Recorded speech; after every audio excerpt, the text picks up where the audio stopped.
changé te. Na keinde omoni na Bible hein, na Exode, nous avons répété en autant bana bitumba na Israël na bitumba. Nzamba yebisi na Moïse pour ba gagner bitumba et bongi Moïse a fou comme atombo maboko na ye. Donc alembati. Alors bana Israël ba mono ki no Moïse ya solo alinya lemba ba ya ko simba ina maboko. Donc appui. Donc anda omaende appui et pas ya mona mboka Aimé Pascal Mongo Lokonda. Pas aller les grands visionnaires. Politique na ye akosala ezali politique ya esengo, politique ya lisanga ya ntombwama. Donc eboyinde biso ba yimboka to ya ko tia maboko et pas ya mona mboka Aimé Pascal Mongo. C'est pour cela moni na za pas Aimé Pascal Mongo Lokonda pour na tia maboko to avancer. Et loro ni ne bendu et pas ya Aimé Pascal Mongo. Na koloba ete azali ya moko topi président ya lingoma politique on azali Congrès national africain pour réveil du Congo Sénarc. Azali ya mozana makanisi mingi ya lisanga. Hein, et donc esprit à kosangisa puis esprit à ntombwama auto begi développement parce que o yaza ko marquer na ituka ya Maindombe ezalika ya Congo ata muntu tomona ki mona mboka matata ponyo tango asaki université na Kindu ba yimboka ba beteki maboko kasi o Aimé Mongo pa ko sana ituka ya Maindombe e bongile ba Congolais ba betanga maboko yango na yeko tia maboko et pas ya mona mboka Aimé Pascal Mongo ata ko tonga biloko moko pa ko kipe territoire te ako sengane ba yimboka na Maindombe. Oui. Lokola na ngonga otoko loba ba yimboka bako sepela akotonga stade oyo ko pesa lokumu na promotion ya jeunesse okumo ki tuka Maindombe bana ba yi politique ba siliko leka oyo azana makanisi lokola Aimé Mongo atina ngoma onate yango nde biso bilenge biso belé to belé oyo to boyi basala nyongwa libumu to yepa ya mona mboka Aimé Pascal Mongo to tia maboko na Congrès national africain pour réveil du Congo Sénarc en cycle kala no zagi wapi Patrick bon oyebi ete tabo zarana na Maindombe banda kala zagi wapi oyebi ete nakoki koloba yango na etando ba yimboka bakola na ngai ya solo na kosamaki kasi lokola ngana sina fuli penzela oui na kosamaki na basala ya nyongwa libumu oyo bako pesa implicité kasi tango na komi upanzi ya mwana mboka Aimé Pascal Mongo Lokonda na se retrouver naza à l'aise et puis na ko kebisa bandeko oyo bako benga na ba téléphone kino voilà yaka na lingoma politique na ngai oyo ko benga lisusu na ko panza ye awa na ko bete juno itutu na ba etando mais Maindombe pesa ba problème belé ba problème sociaux des bases ya kolia ya banzela ya mai ya courant na ebité soki ezali est-ce que président na yo Aimé Pascal Mongo aki ko lever tashwana pona bande ko bazanda na Maindombe natondi question aussi ko pesa ngai na pesi merci na yango parce que mona mboka Aimé Pascal Mongo Lokonda lelo na koloba ezali mposo mibale oyo awutaki kotinda ben investir au bati ko kende na ituka ya Maindombe pona matali pona mambi matali lotiliki OK donc mboka lokola nyoki ekopela mboka lokola inongo ekopela yumbi ekopela kwa muntu ekopela donc tous les 8 territoires ya Maindombe tokozwa lutiliki wana ntembe ezali te ba yimboka oyo bakolanda stade au Salema oui stade yango leko tongama oyo biso epa Aimé Mongo ezali moderne oui oyo komona kino lelo Vita Mazembe ba okende ko beta kuna et puis azali moko etuka ya Maindombe azali leader aigle ya ko beta lisolo te boko mona bino moko na bilili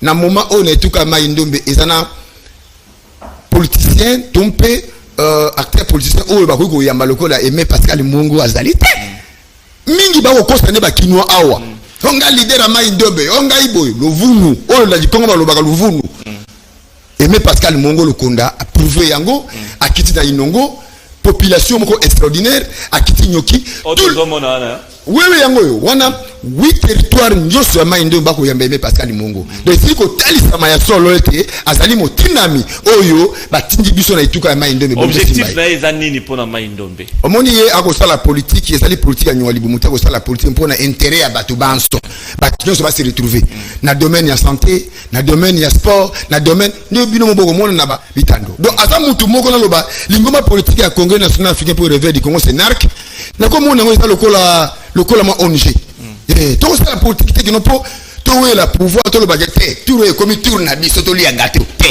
ya da politique a bonté les politique non ensemble développement et quota na Congo mobimba na banza ete awuti tuka Maindombe anda omero vivant ala ki pena ye longo na banza la mikolo ko ya awa akokende na Kisangani na Chopo na Sima Chopo akozana na Kasai akotambola Congo mobimba po ete atalisa ba yimboka pe atalisa ba yi politicien ete Lingoma politique Congrès national africain pour le réveil du Congo CNARC ezali parti politique national. Ezali partout. Nayango. Très bien. A outé tout kama indombi. Na mukolo ya mposo tope samedi ya le 17 décembre 2022 ya mubu tozali. Ako benga nde ba congolais ba yikinwa ba tonda meke ba ya ebele na terrain ya Mambenga o ezali tous toma na ndili na 7 tous toma côté ya terrain Masamba ako solo na ba kinwa o to benga na lokoto ya français ako pesa meeting populaire ba comprendre vision ya mwana mboka Aimé Pascal Mongo o ya ye na politique mususu la politique ya la gâteau te aye pour soutenir chef de l'état na makanisi et puis na ko pesa ba proposition était mboka Congo qui est liboso voilà vous allez samedi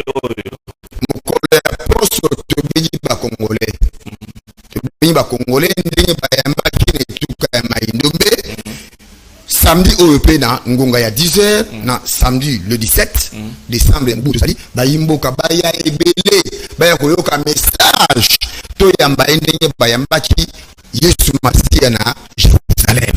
Alors, sikoyo bozo sala mingi maindombe bozo sala mingi Kinshasa po bino bozalaka. Non, na lobby que no Congrès national africain pour le réveil du Congo CNARC et ça parti national. Toutes les candidats. Oui. Na kataka yango petit programme, moi na passer Mongo Konda auto na kipa maindombe précisément na Ngumba Inongo, na sima Inongo ya Ngumba Inongo auto na Nyoki, appelle Nyoki, mposo ko ya simana ye ko solola na bakinoise akozala na Kisangani. Sima Kisangani akozala na Kasai. Mbujimai après Mbujimai akozala na Kananga Chikapa après Chikapa to koti Lubumbashi pona kotalisa bayimboka ete Congrès national africain pour le réveil du Congo CNARC ezali implanté partout. Est-ce que ça a intérêt que l'élection l'année prochaine pour que candidature soit déposée? Non, moi na mboka Aimé Pascal Mongo baction o asili ko bandela. Ezaka ya pamba ça intérêt. Asala yango yambo ete akoma même yi politique. Et puis na koloba ete lingoma politique na Congrès national africain pour le réveil du Congo CNARC ezali na bayi bakelmibeko. Ezali lingoma malete te. Ezali ba député. Ezali na ba député.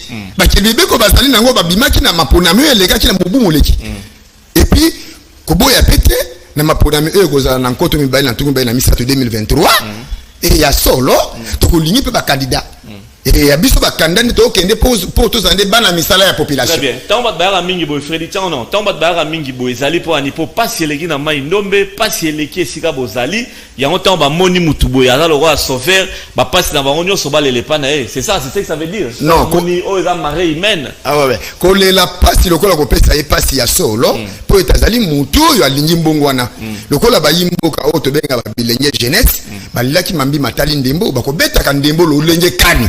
Boni to ko juko bisa ba joueur net to bisa lokola ba papa bolingi to bisa ba joueur ebele ba ebengo ba glodi likonza ce sont ba chaîne ba utna to ya maindombe kasi sali mo mibu ebele to ko bisa ba joueur te pona nini to zangi isika ko beta ndembo pour cela ba lela qui est à réaliser ba yimboka ba ko yande ko yamba mwana ya mutu bande ko ya ko yamba mutu oyo ya solo ko sala politique pona intérêt ya population parce que tango mona mboka Aimé Pascal Mongo ko yebisa ngai ro vivant bi Patrick Ndaome tango ye mopanzi na ngai yeba ete oyende mwana musala ya population donc lelo nga na sili ko ndima yango na ne mwana musala ya population ozo mona vision za différent et ba vision eza ba vision telo ko ndeko mona ba yi politique ya ngwa libomote voilà oyo na ko jiko lobado ba yimboka ba ya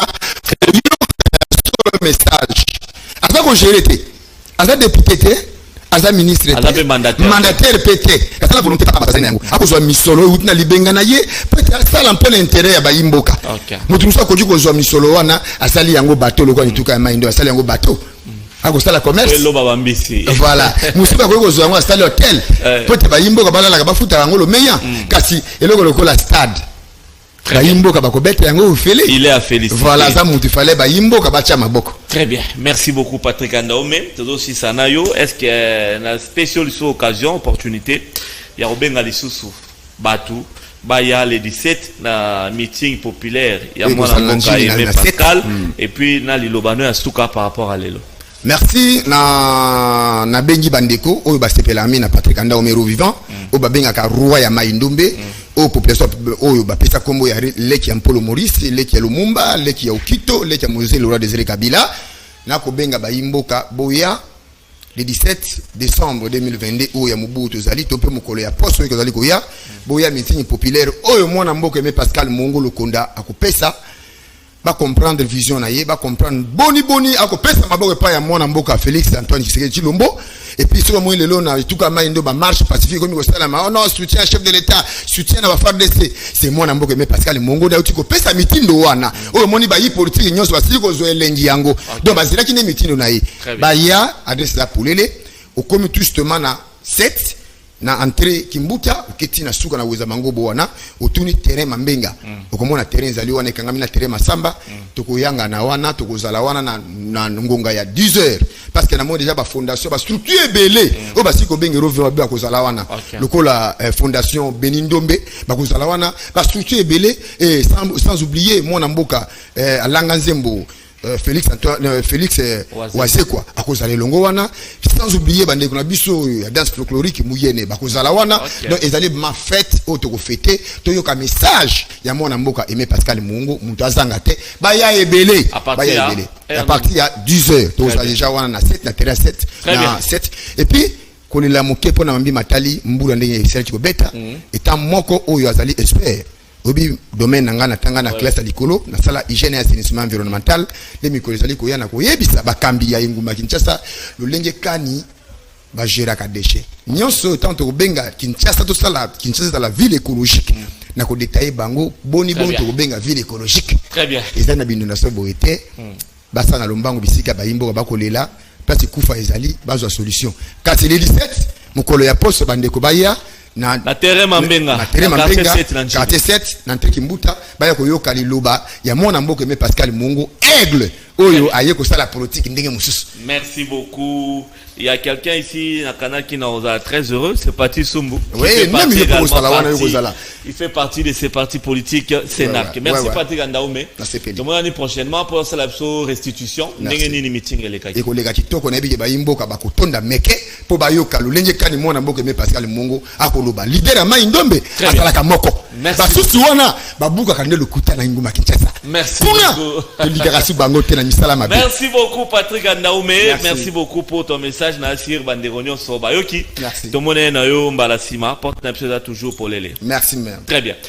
Alors, mesdames et messieurs, on va shooter avec Bruno Mimbenga. Lui aussi, enfant